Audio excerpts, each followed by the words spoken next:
You know what's wild? Sam Bankman-Fried went from $0 to $30 billion in less than 3 years. The guy was running FTX in his shorts from the Bahamas, had Tom Brady endorsing him, was on the cover of Forbes. Then in November 2022, everything imploded in 72 hours. Now he's serving 25 years in federal prison. Meanwhile, Warren Buffett took 55 years to build his wealth. 55 years of boring investments, McDonald's for breakfast, living in the same Omaha house he bought in 1958 for $31,500. At 95, he's still at the top of the billionaire list, still making money while he sleeps. That's the difference between getting rich quick and building wealth that lasts. One guy's in prison, the other's still winning decades later.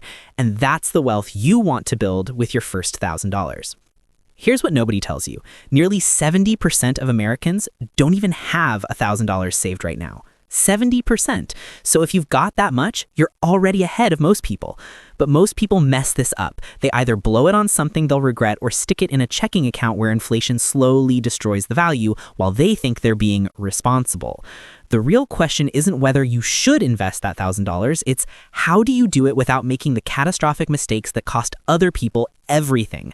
The difference between turning that $1,000 into $10,000 or watching it disappear comes down to 4 steps. Hi, I'm Matt.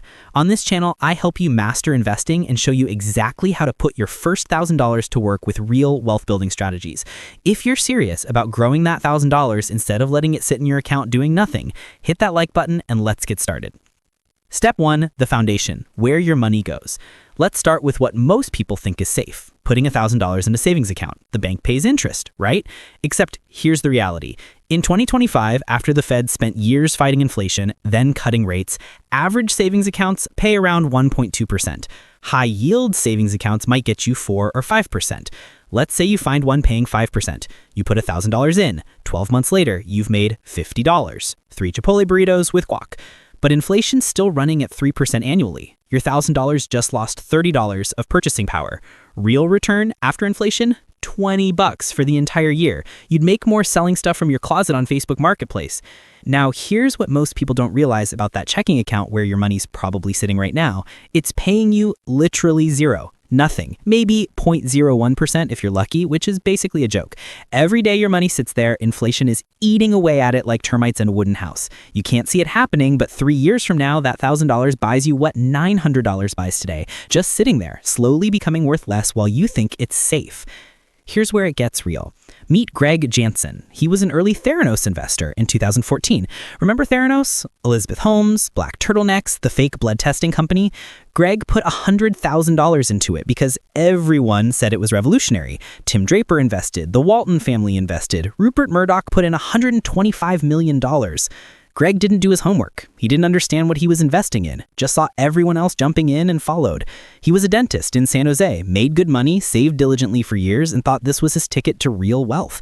He went to one of those exclusive investor presentations where Elizabeth Holmes gave her pitch in that fake deep voice, talking about changing healthcare forever. The room was full of wealthy people nodding along. Greg felt like he was finally getting access to the deals that make people rich. By 2018, when Theranos collapsed and Holmes faced fraud charges, Greg's $100,000 was worth zero. Nothing. He could have put it in a boring savings account and kept his money. Instead, total loss. His kid's college fund, gone. The money he was going to use to retire early, evaporated. All because he chased hype without understanding what he was actually investing in. The first rule of investing: know what you're putting money into. But here's the thing about savings accounts. Yes, returns are pathetic. Yes, you're barely beating inflation, but it serves a critical purpose for your first $1,000. It's your emergency fund, the money that keeps you from spiraling into credit card debt at 22% interest when your car breaks down or you lose your job. And those emergencies, they're not hypothetical. Your transmission fails, that's $2,000. Your laptop that you need for work dies, that's $800. You get laid off and need 3 months to find a new job. That's rent and groceries you still have to pay. Without that emergency fund, you're putting all of that on credit cards, and then you're paying 22% interest on top of the original expense, which means that $2,000 transmission actually cost you $2,500 or more by the time you pay it off. You just made your emergency more expensive by not being prepared. Financial experts call it an emergency fund, but it's just money you don't touch unless there's a real emergency. And no, the new PlayStation isn't an emergency. Neither is that concert your friends are going to. Neither is the latest iPhone when your current one works fine. Think of savings accounts like a house foundation. Nobody gets excited about foundations, nobody posts them on Instagram, but without it, everything you build cracks and crumbles the first time something goes wrong. That $1,000 in a high-yield savings account earning 5%, that's your foundation. Won't make you rich, but keeps you from going broke. The bank takes your money, loans it out at higher rates, 7 or 8% for personal loans, maybe 18% for credit cards, and gives you a tiny slice of that profit. It's not exciting, but it's safe. It's liquid, meaning you can access it immediately if you need it, and it's FDIC insured up to $250,000, which means even if the bank completely fails, the government guarantees your money. Write this down. Your first $1,000 goes into a high-yield savings account as your emergency fund, non-negotiable. Once you've built 3 to 6 months of expenses saved, then we talk about actual growth investments. But you need that safety net first, or the first time life hits you hard, you're back at zero scrambling with credit cards. And that's when everything changed for people who understood step 2. Step 2, the safety net, government bonds and Treasury bills. Emergency fund handled, now let's talk next level. Government bonds and Treasury bills. Here's what a government bond actually is, minus the Wall Street jargon. The US government needs money for highways, schools, military. Sometimes they need more than they're collecting in taxes, so they issue an IOU. Give us $1,000 today, in 10 years we'll give you $1,000 plus interest. That promise is a bond. Treasury bills are similar but shorter, few months to a year. Right now in 2025, T-bills pay around 4 to 4.5%. Not bad for basically risk-free. And when I say risk-free, I mean it. There's a reason that when China, Japan, and every major country in the world needs a safe place to park trillions of dollars, they buy US Treasury bonds. It's literally the safest place money can go on planet Earth. What are the chances the US government defaults? For that to happen, the entire economy would collapse. The dollar would become worthless. We'd be in a Mad Max scenario where money doesn't matter anymore because society has broken down. That's why US bonds are the safest investment in the world. When everything else crashes, when stocks are tanking, when crypto is imploding, when real estate is falling, people run to Treasury bonds like it's a financial bomb shelter. But here's the twist beginners miss, and this trips up a lot of people who think they understand bonds. When interest rates go up, bond prices go down. When rates drop, bond prices go up. Inverse relationship. Say you buy a 10-year bond paying 4%.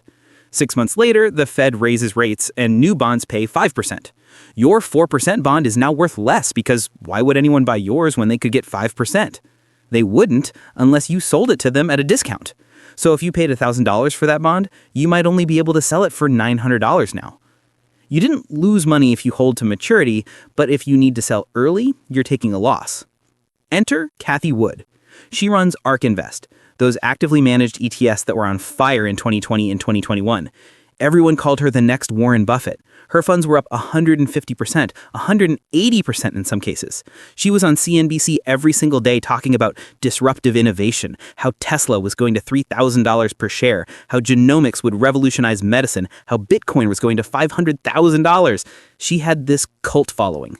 People were quitting their jobs to day trade her funds. Reddit forums were dedicated to her stock picks. People poured money into her funds. Billions of dollars flooded in from retail investors who saw the returns and wanted in. She was managing over $60 billion at the peak. Then 2022 happened. Interest rates shot from near zero to over 5% in under 2 years, the fastest rate hiking cycle in 40 years. All those high-growth tech stocks Cathie loved, the ones with no profits but big dreams, destroyed. Her flagship fund, ARKK, dropped 76% from its peak. 76%. People who put $10,000 in at the top in February 2021 were sitting on $2,400 by the end of 2022. Nearly $8,000 gone, evaporated. Families who put their kids' college fund in, gone. People who invested their house down payment, gone. Cathie was betting everything on growth stocks that only work in low interest rate environments. When money is cheap, when rates are zero, investors are willing to bet on unprofitable companies with big visions. But when rates went to 5%, why would anyone take that risk when they could get 5% risk-free from Treasury bonds? They wouldn't. So all that money fled from risky growth stocks into bonds, and Cathie's funds got massacred. The lesson isn't that Cathie's a bad investor. She's clearly smart. She has experience. The lesson is that risk tolerance and timing matter enormously. Cathie took massive concentrated risks chasing massive returns, and it worked spectacularly until it didn't. Government bonds, Boring, predictable, you won't 10x your money, you won't get rich quick. But you also won't lose 76% when markets turn against you and the economic environment changes. Here's how bonds fit your strategy. Once you've got your emergency fund, bonds become your conservative bucket, the part that smooths volatility. When stocks go crazy in either direction, your bonds sit there earning their 4 or 5% quietly. They're to calm in the storm. You can buy Treasury bonds directly from treasurydirect.gov. No fees, no middleman taking a cut, or buy bond ETFs through any brokerage for more flexibility and the ability to sell anytime. Either way works, depending on your preference.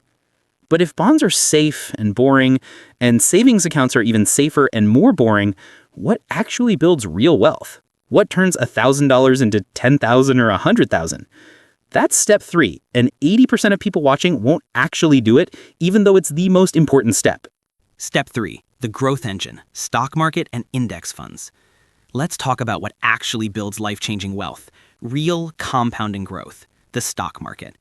In 2023 and 2024, NVIDIA went up over 900% because of the AI boom. 900%. $1,000 into NVIDIA at the start of 2023 became $9,000 by end of 2024. Tesla, despite all the Elon drama, is still up over 1,000% from 5 years ago. The S&P 500, tracking the top 500 U.S. companies, has averaged 10% returns per year since the 1920s. Through the Great Depression, World War II, 2008 crisis, the pandemic, everything, 10% average. So why doesn't everyone put all their money in stocks? Risk. Remember Greg Jansen, who lost $100,000 in Theranos? That's the risk of picking individual stocks without knowing what you're doing. For every NVIDIA that goes up 900%, there's a company that goes to zero. In 2022, Meta lost over 70% when investors decided the metaverse was stupid. Bet everything on Meta at the wrong time? Destroyed. But here's the genius part. You don't have to pick individual stocks. You can buy the entire market. Index funds.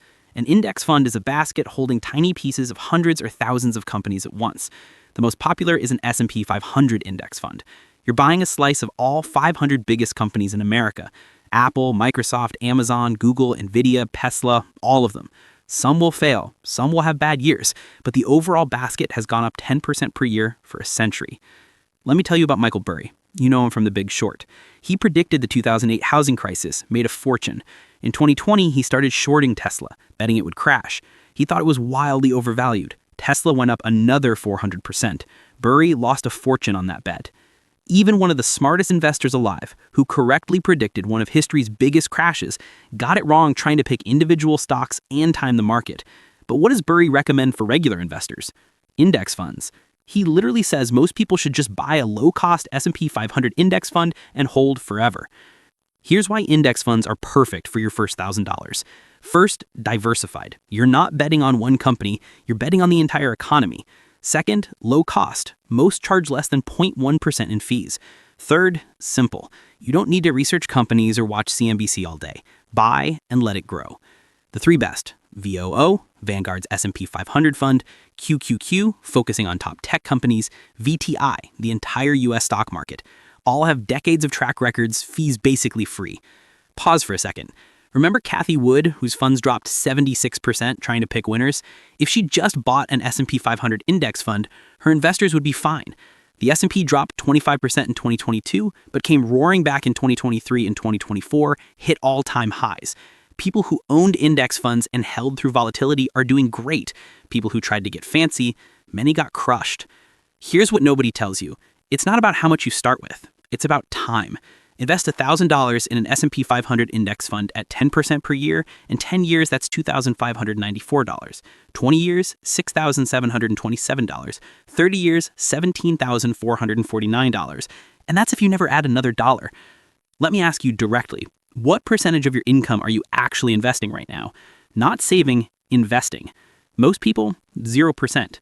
The ones who break free invest 10, 15, 20% of every paycheck into index funds and leave it for decades. If Greg Jansen put that $100,000 into a boring S&P 500 index fund in 2014 instead of Theranos, by 2024 it'd be worth over $350,000. Instead, he has nothing. That's the difference between chasing quick money and building actual wealth.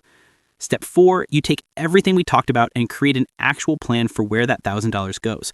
And here's what will shock you about how simple this is. Step 4, the action plan, where your $1,000 goes. Enough theory. Here's exactly where that $1,000 goes right now. Take $400, put it in a high-yield savings account as your emergency fund starter. That's your oh crap money. Car breaks? $400. Laptop dies? $400. Right now, you can get 5% at Marcus by Goldman Sachs, Ally Bank, or Capital One 360. Set it up, transfer the money, forget it exists unless emergency. Take $200, buy a Treasury bill through treasurydirect.gov. Go for 6-month or 1-year T-bill paying 4 to 4.5%. This is your conservative bucket, the stable part that doesn't freak out when markets crash. Take the remaining $400, open a brokerage account. Fidelity, Schwab, Vanguard, all great. Free to open, no minimums, 0 commissions. Once open, buy shares of a low-cost S&P 500 index fund. Fidelity, buy FXAIX. Vanguard, buy VOO. Schwab, buy SWPPX. All track the same index, fees under 0.1%. That $400 in an index fund is the seed that grows into real wealth. At 10% average returns, that $400 becomes $1,037 in 10 years.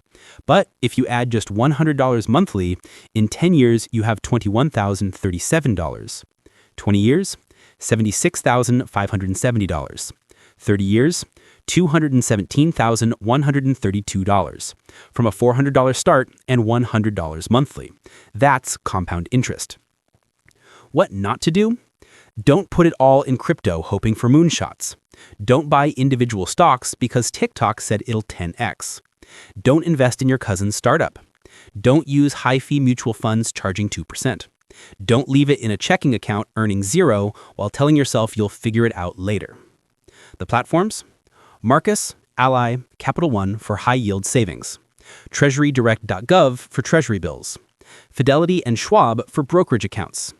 Vanguard if you want the company that invented index funds.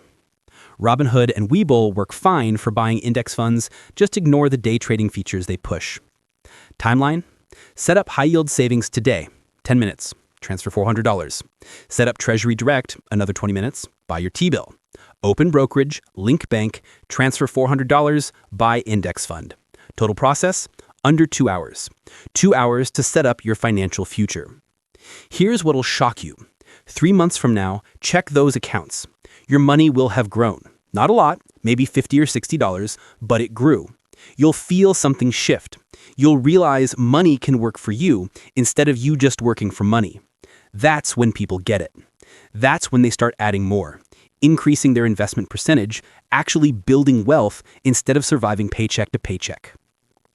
Michael Burry once said, the most important investment is in yourself, learning how money works, not getting an MBA, understanding basics, understanding compound interest, understanding time in the market beats timing the market.